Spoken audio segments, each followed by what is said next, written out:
there being all the spaces available. This one is dark, isn't it?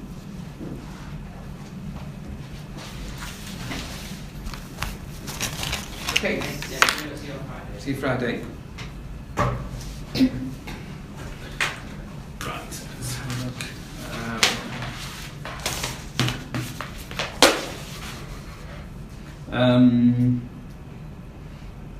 So it's play and children, isn't it? Okay. Yeah, so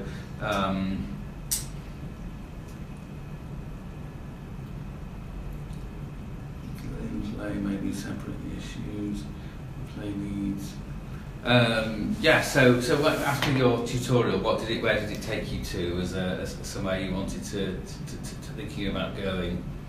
I've thought about the research scope. Right, okay. Because before the review, I just want to research in the high-rise apartment of the playground for children.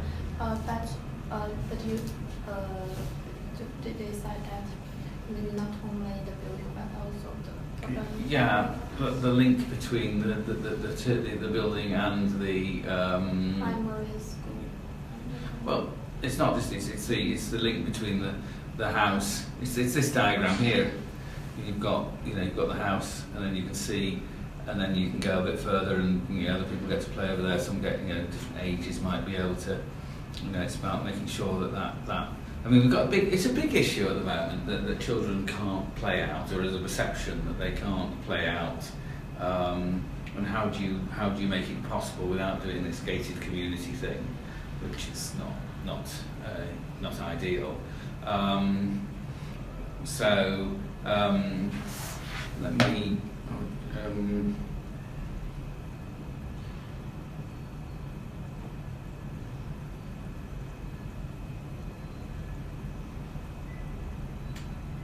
This. Did you go to Amsterdam? You went to Amsterdam, did you? Did you go to Amsterdam? Yes. Yeah. Did you see this?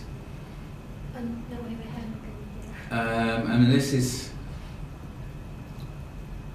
the way that they've structured this with the balconies, and the children can play up there, but the older ones could be down there, and you can see out. You've got that sort of section that's quite that sort of. I think that's a house and that's a house. So there were two-storey houses on top of each other, and with each of the balconies. These are probably the more expensive ones because they're bigger. And it's the same on the other side. And then you this is all opaque. Okay, that car's come down there, but generally, there's children's bikes there. So. It's there. The idea is that you've got these little front gardens here, which people can step out. There's a plan of it, but there's little garden, and children can actually play in this street. There's the section of it. So you've got. These sort of sectional drawings are quite useful to show the relationship between here. And here, so I think that's sort of so some of the play could happen there, some of it could happen there, and that's more private, that's more easy for parents. So there's the small children, whereas the bigger children can be playing out there, and then there's other people down here who can keep an eye out for them. So that's the sort of thing that you might be thinking about. How do you allow that diagram to happen? So it is not the urban scale, for example, from the apartment to the primary school, not like that. It's scope like this one. Yeah, that's what we thought was the sort of exciting. I'm not sure where the primary school fits in. Because Federico have thought of it. He said that maybe I can. This is my site, maybe, and this is the primary school. Maybe I can create a safe playground journey from their apartment to the. That's a possibility that you could think of. But I think the scale is too large. Yeah, it might be. It doesn't necessarily have to be that approach. I think don't at this stage, you shouldn't necessarily be focusing on what the solution is. You should be thinking about what is the problem to some extent. What is it that you're trying to show? And it's trying to be able to, I suppose the key things are, one, encouraging children to play outdoors, not be on their consoles and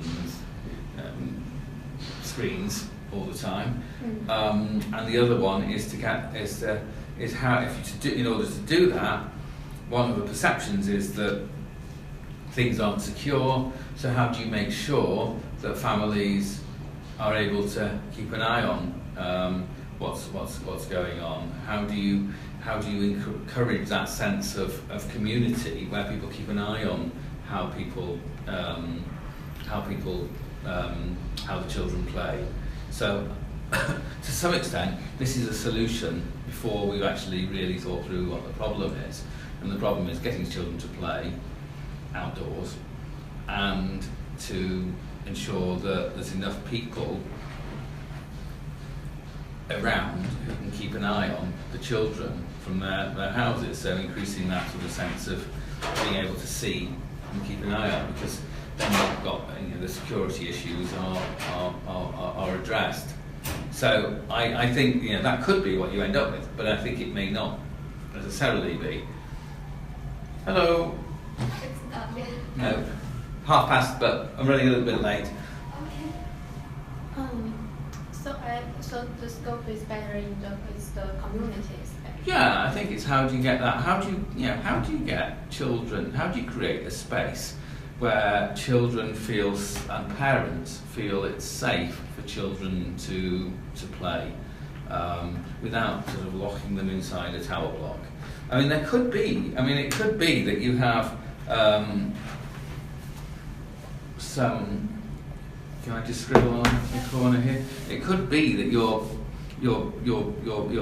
thing actually is something that goes inside the building, and then something that comes out. So you've got your sort of your buildings there, and something's happening in the middle of the building that's stacked up like you showed. But also then it flows round, and you have play activities out here. So it's that sort of there's a bit of play here, there's a bit of play here, and that still fits in with this diagram that you've got the younger children playing here, and then space further away for the older children. So there may be a certain element of verticality within the building, and there may be what do you do when it rains, and then there may be some opportunity for them to actually play outside when it's dry, but they're still getting still getting people being able to keep an eye on what they're doing out there. I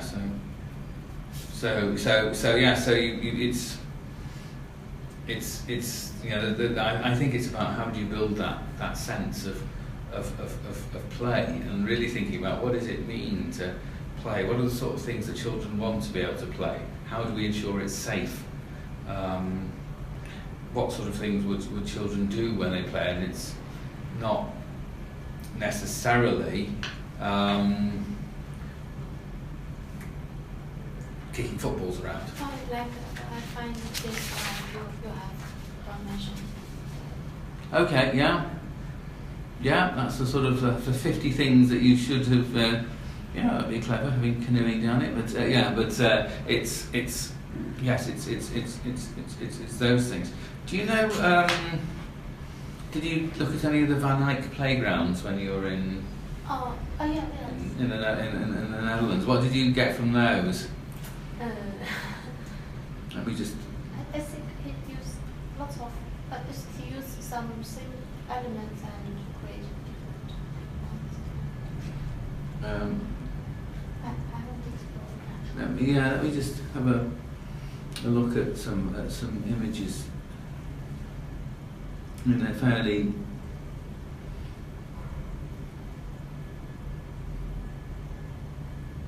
I think this is that you know, here, this sort of in between spaces, in between the buildings, and you're creating this sort of playground area, which is protected. Probably these days there's issues about the fact that none of these have got any windows. You could, you know, whether people would feel safe in that, but that's not his playground. But I think it might be worth having a look at some of the stuff that he did on those playgrounds, and what can you learn from those. And some are just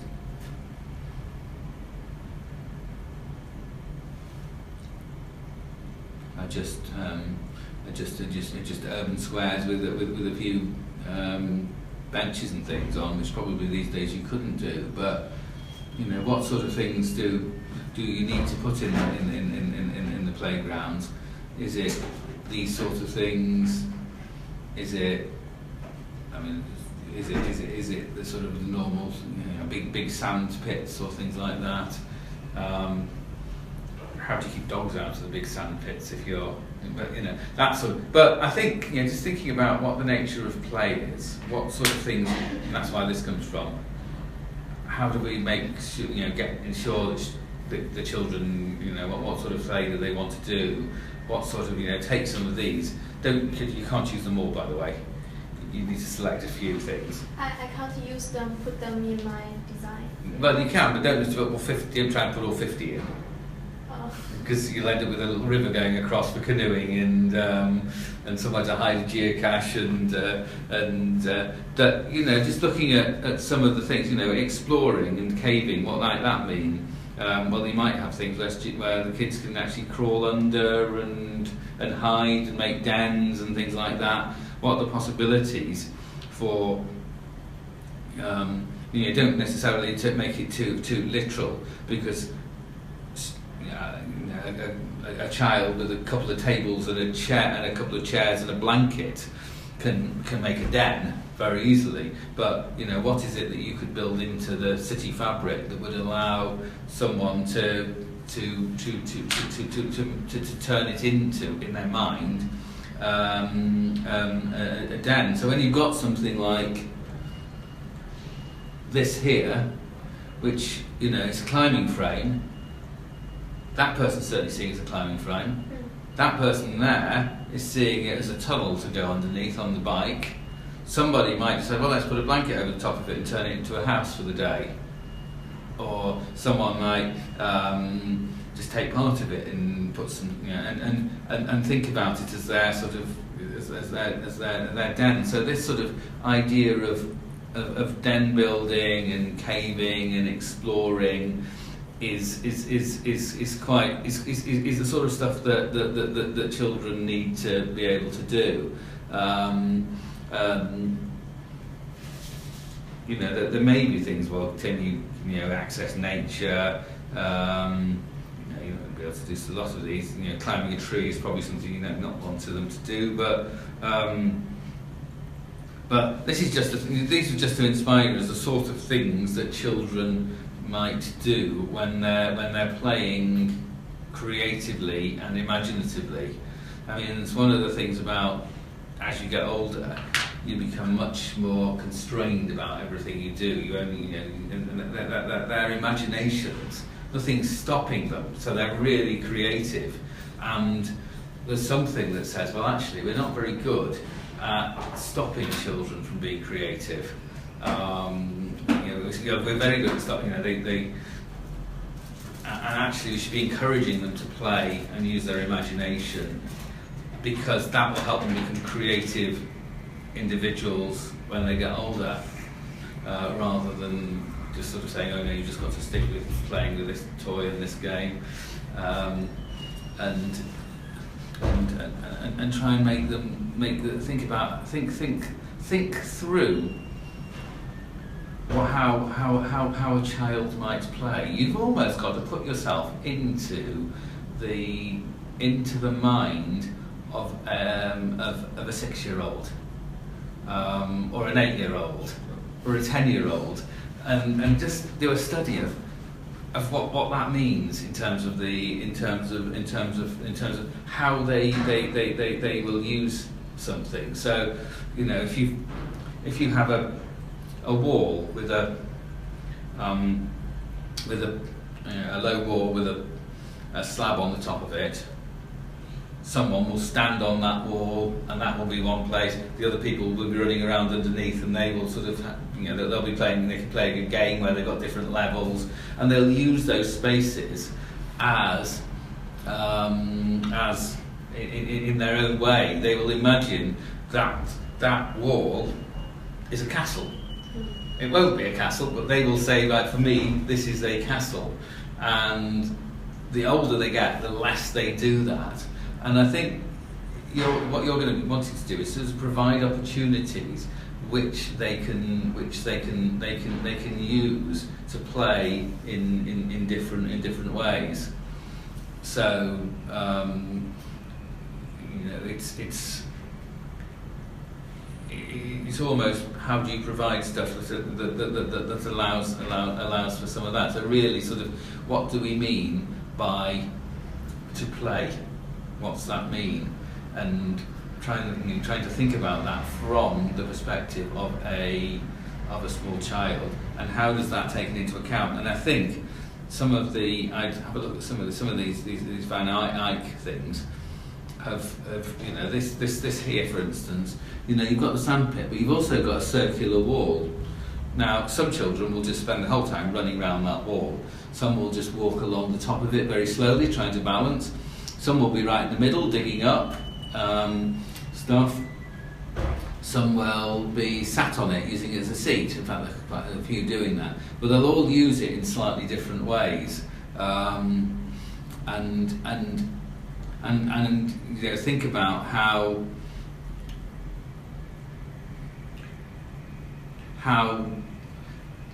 and what, you know, I think Van Eyck has probably written about there's probably stuff written about Van Eyck's play space.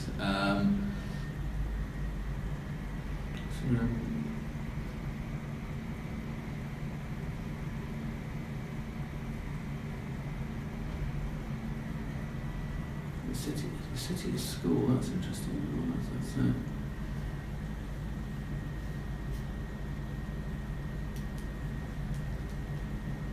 yeah, that's it. That's it. But I'm doing Van Eyck.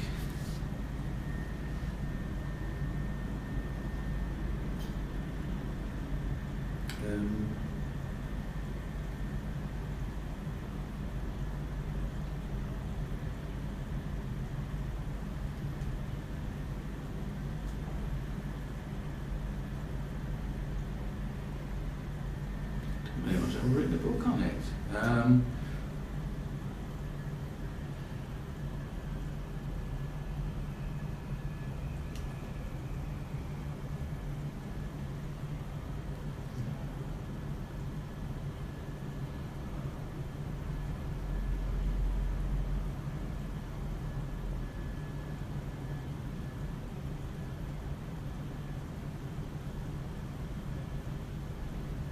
And that sums it up very neatly, actually. Just saying that they basically derelict sites that they took over, minimalistic. So they didn't put very much there, but it was designed to stimulate creativity. And they've been studied by sociologists, theorists of art and architecture, and psychologists.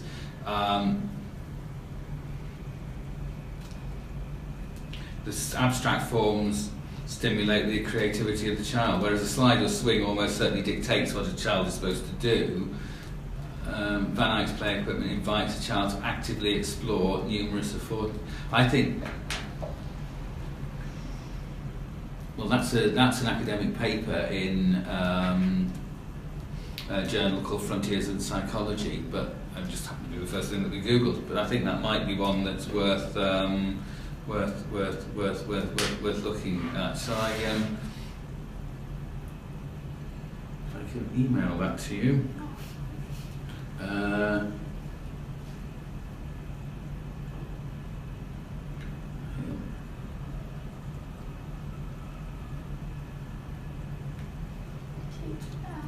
TI. There you go. Okay, so, and then obviously when you get to the end of that, when you get to the end of it, you'll also find some of the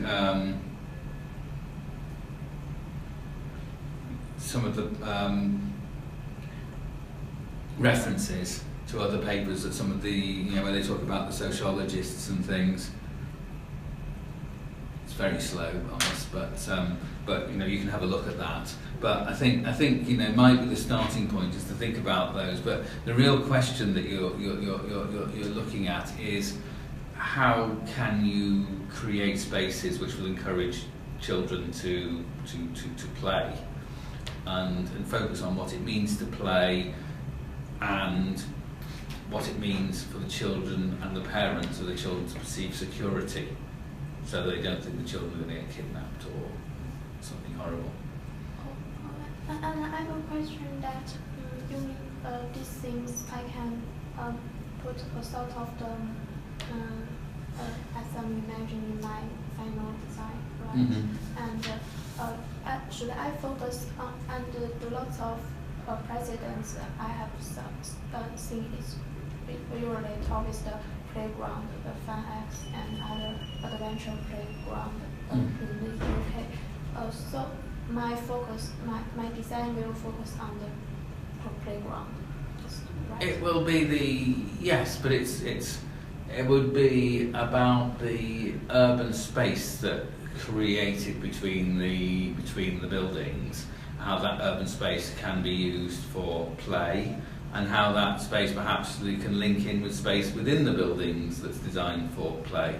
So I think it's maybe not relevant to the building, not relevant to the plan of every room. Well, it'd be housing probably. It's the building, and I mean that the area plan, the section, in my final design, I should focus on the playground, the space, but not the residential units. I think you have to focus on both, because you have to say how do the residential units relate to the space. In the same way that I showed with the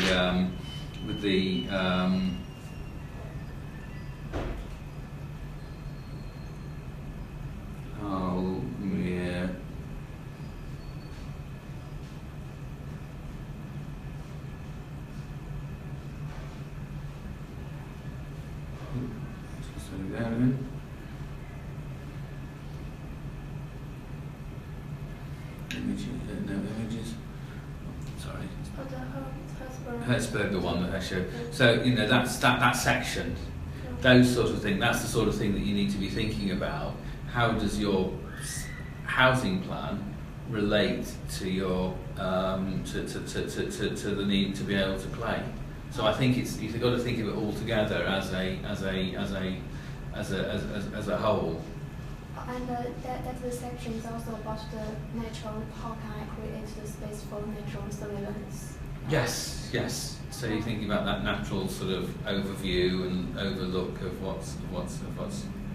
But so I find some precedent. I think maybe it is not useful like these buildings and the city allowed to create some the parks. Yeah, well, they are useful because, but what you've got to do is is put a question onto these. The same question: how do these buildings encourage play?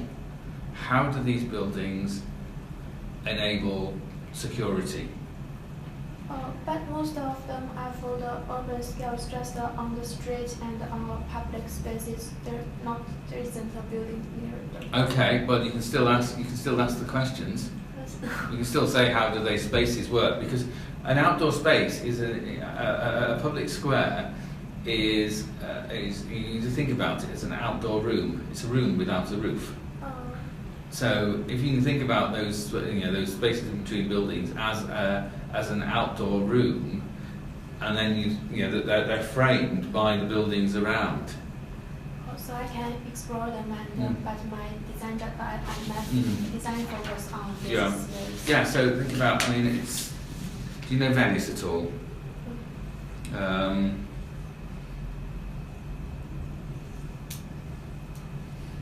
St Mark's Square in Venice, which is.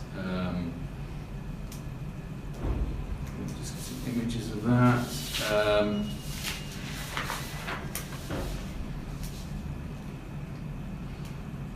This is the classic. I mean, that's St Mark's Square. You can actually get through those corners.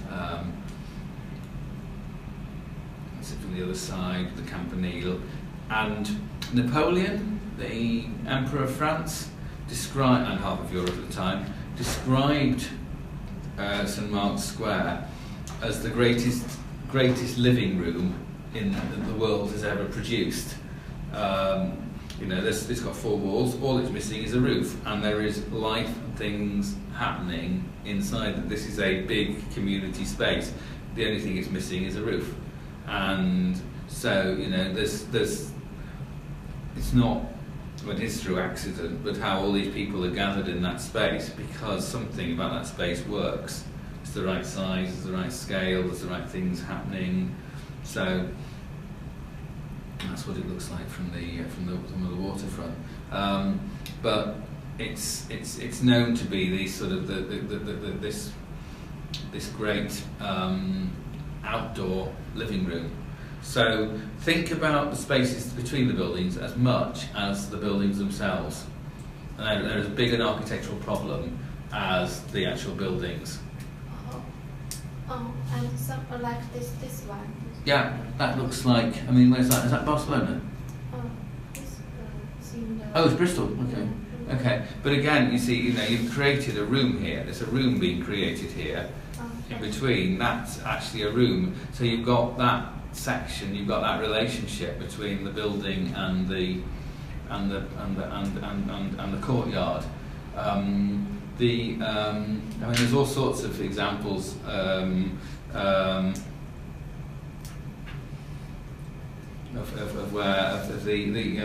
the cloister in a monastery. You've seen somewhere like that in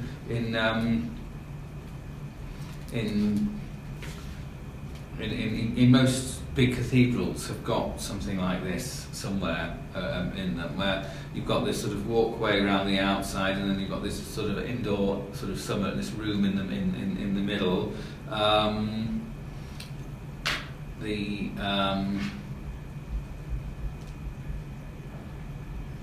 Alhambra. So, you know, this is the images of the Alhambra. This is in Spain, south of Spain, and it's a palace from the Moorish when the Africans were in Spain, and it's full of these. You know, some rooms are indoors and some rooms are outdoors, and it doesn't matter if they've got a roof on. But some rooms, but you know, you've got spaces like this. Those are made architecturally just as much as a room might be inside. These are themselves indoor rooms. So try and think about. Don't necessarily think that a building has to be something. You're just talking about the building. You think about the spaces between, and that might help you think about how you integrate the play. Okay, so for the street, they create some playable space that children can play everywhere. Yeah. In the street. This can be so let's focus on this that children focus. Well, focus on both of them. You can look at both of them and say, well, actually, what is it that works about that? Why does that work? What's good about it? And that's always the question. Is don't just look at them and try and copy them. You need to look at them and ask questions about them. Ask, why does this work? Why are children playing in this? What's good about this? Why does this work and other places perhaps don't? And you've got to look at those and ask lots and lots of questions. Don't just say, right, oh, this is good, I'm going to copy it. You have to use it to ask lots of questions to find out why, and then if you can work out why, then you can say, well, that might help me in my own design. So do you think I have found my gap for my research question? Yeah, I think your research question is about how do you encourage children to play in a safe manner within a built environment. Now you might narrow it down to say, actually, what do we do to some existing area to create play spaces within an existing piece of city, or is it with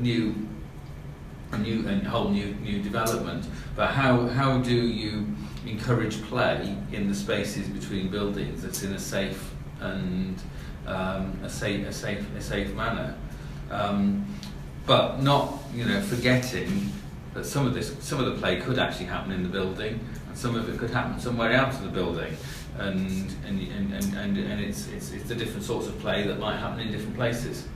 Oh, but yes, that should focus both of them. Yeah, so it may be that you still have your sort of things going on inside the buildings, but also they feed out into the outside. Does that make sense? Yeah, yes, and I do think I have found a gap because in the literature review I should say that I find a gap. Yeah, the gap is how do we well, I'd say the gap might have been addressed by Van Eyck, but it was some years ago. Yes. And you only have to find a very, very small gap.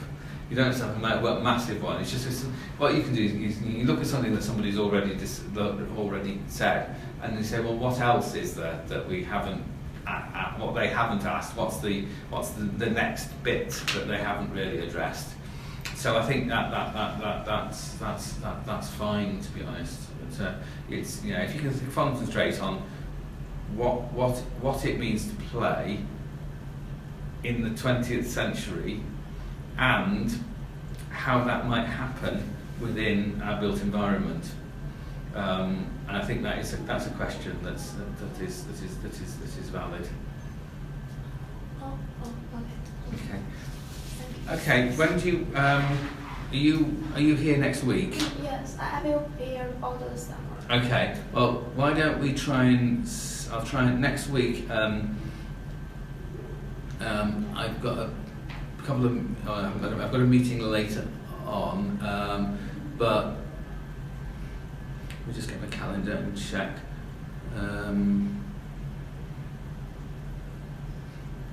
That's cancelled. I think. Yeah, that one's deleted then. So, can we say same time next week, 4 o'clock next week? Yeah. And it's TIAN. That's it. And if we say 4 o'clock to 4:30, but can you come over to Butte Building, because it's the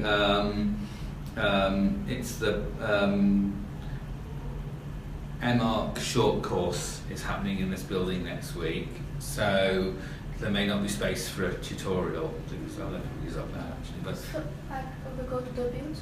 go to actually. No, I'll trying to think. Depends where I am. It's probably easier if you could come over to Butte next week. I can go anywhere. Say? If you want, I can go anywhere. Let's say Butte. I might ask you to come to main building, but it depends on where my previous meeting is. So let's say Butte to start with, but I'll let you know if it's going to be different. So which room?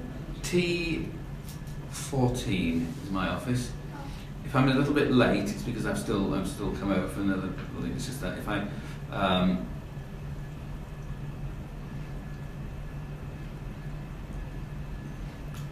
so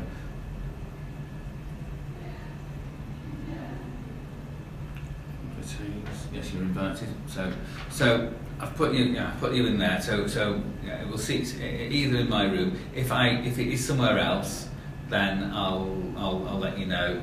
It's a possibility. It may be easy just to come moved over to the main building of the university where I am, I think, for some of that Wednesday afternoon. So. And so we have tutorial once a week. I'm happy to see you once a week while I'm here. There's a couple of weeks when I'm not here, but if you're here, then I'm happy to see you while you're here. About that, there will be occasions when you get, I think you get a Skype tutorial with Juliet. But I also have the Skype tutorial with Juliet. You have one tomorrow, do you, Juliet? That's tomorrow, is it? Tomorrow. Oh no, you say I think there will be. I think Federico will sort that out. But I think the idea at some point you'll have some Skype tutorials with Juliet. But it's useful for me to catch up with you once a week for certainly for the next few weeks, while you're getting your topic sorted, and then perhaps August. Well, we may not see you every week, but because of holidays and things. But for the next few weeks, it would be good to catch up with you. It may not be Monday every week, depends on whether I'm free. Yeah, okay. Okay. Thank you very much.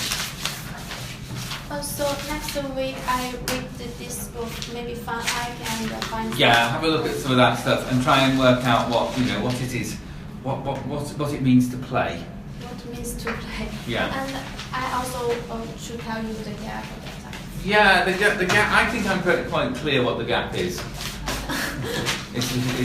It's how do you the gap is that Van Eyck did that study years ago. These days children do not play outside, and I think the gap that you've got is how do you as an architect get children to find safe places for children to play outside. So I think there is definitely a gap there. Okay, thank you very much. Okay. Thank you.